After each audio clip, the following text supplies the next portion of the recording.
All right, back again, everyone. You know, with all these new listeners, well, we just had to react to this weekend, right?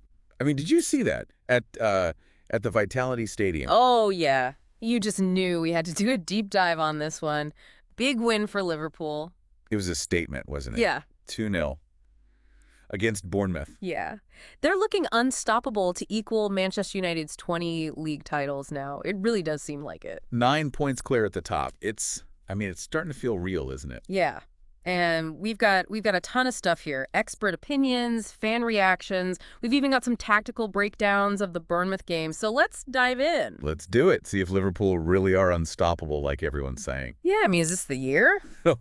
Going through everything, it seems like everyone agrees. I mean, Liverpool are playing incredibly well, but some sources go back a bit further, and it's interesting to see how different things are compared to last season. Oh, for sure. I mean, remember last year they were just riddled with injuries, struggling to find any kind of consistency. Night and day, really. This year it's totally different. Everyone's healthy. You're playing with so much confidence and well, the results are right there, you know? Okay, so let's get into the Bournemouth game a bit more. Yeah. One source really digs into the details of how Bournemouth has actually given other top teams some trouble this season. Yeah. Makes Liverpool's win even bigger, doesn't it? I mean, Arsenal lost there. City barely got away with a win. But Liverpool just controlled it the whole game, start to finish. And, even though they lost, Bournemouth's manager, Andoni Iraola, got a lot of praise. Yeah, they were really tenacious, right? Mm-hmm. They put up a good fight. Didn't make it easy. That fought hard, yeah. But, I mean, when you've got Mo Salah playing like this, it's tough for anyone to stop them. 2 more goals, huh? 2 more. Brings his total to 21 for the season. And that puts him ahead of Frank Lampard on the all-time Premier League goal-scoring list. Crazy. Some people are even comparing him to Aguero at his peak. Oh, wow. That's high praise. And there was one source that actually asks, what happens when Salah's gone? He's 32 now, on track for another massive 60-goal contribution season. But what's the plan for the future? Yeah, I mean, can anyone really replace what he brings to this team? That's the question, isn't it? Big shoes to fill. But speaking of standout performances, I don't know if you saw Ryan Gravenberch. Gravenberch. Yeah, in midfield. Oh, yeah. He was everywhere. Just completely bossed the game. One source was saying that maybe resting him midweek was the key. Makes sense. He was all over the place, dictating the tempo, breaking up their attacks, creating chances. This source even suggested he could be a contender for Player of the Season alongside Salah. Wow. Okay, no, that's a bold statement.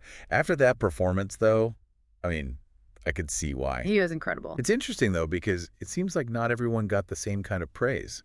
There's been a lot of debate about SOAS this season. SOAS, yeah. Yeah. Some of the sources seem a bit divided on him. Some praise his work rate and defensive contributions, but then others say his passing and decision-making need work. Exactly. Some people argue his defensive work rate's invaluable, even if it doesn't always show up in the stats. Others think he needs to be more consistent with his passing and, maybe contribute more in attack. It's fascinating stuff. It really shows you that even in a team like Liverpool, where they're just dominating, not everyone's seeing every performance the same way. Yeah, it's all about perspective, isn't it? Totally. But let's zoom out a bit.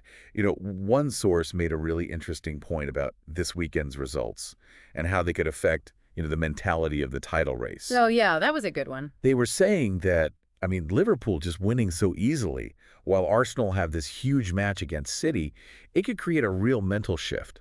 Like, momentum's a massive thing in football, and right now, it all seems to be with Liverpool. It does, doesn't it? And the source is even saying that, this weekend could be what breaks Arsenal. They're already under so much pressure, and if they lose to City, well, that could be really damaging. Yeah. And, something else a lot of the sources picked up on was Arsenal not signing a striker in the transfer window. That's a big gamble, isn't it? Could come back to bite them. Especially against a team like City, who are just, relentless in attack. Should be a great match. Definitely. Could be a turning point in the whole title race. Absolutely. But speaking of turning points, one source brought up the Newcastle United collapse back in '96. Oh, wow. Yeah. They had a 12-point lead at one point, and then, well, Manchester United ended up overtaking them. It's a reminder, isn't it? Even with a 9-point lead, things can change. It's a good point. So, this source was asking, do Liverpool have the experience and resilience to not let that happen to them? They've been incredible so far, but can they keep this up all season? That's the question. It's easy to get complacent when you're that far ahead. Yeah.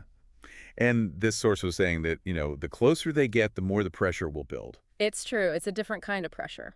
But, I mean, come on. It would take a monumental collapse for Liverpool to lose it now, wouldn't it? They'd have to drop points consistently, and either Arsenal or City would have to go on some crazy winning streak. Yeah.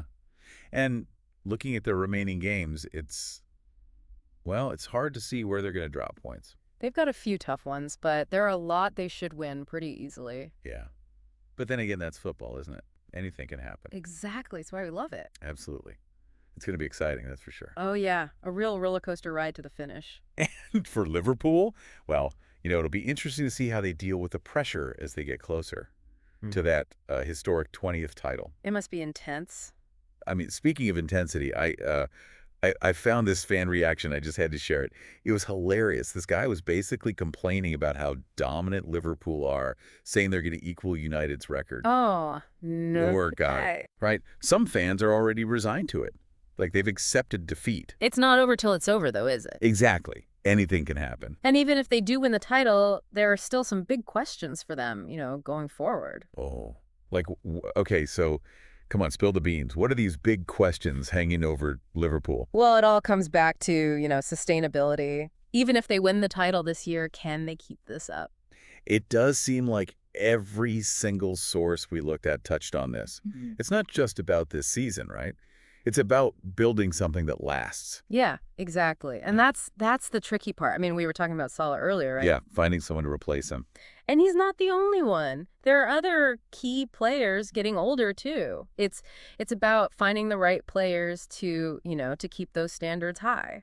And I guess avoiding that complacency trap. Yeah. So many teams have won the title and then just sort of fallen apart the next season. Yeah, it's tough. All the sources seem to agree. It's hard to keep that hunger, that intensity year after year. It can't just be about the players either, can it?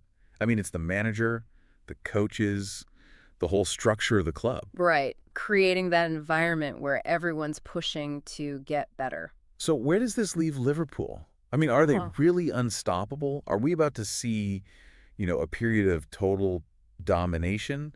Or, I don't know, are there some cracks there that we're not seeing? Well, that's the question, isn't it? And that's what makes this so interesting. We've seen how good they are, their tactics, the individual brilliance.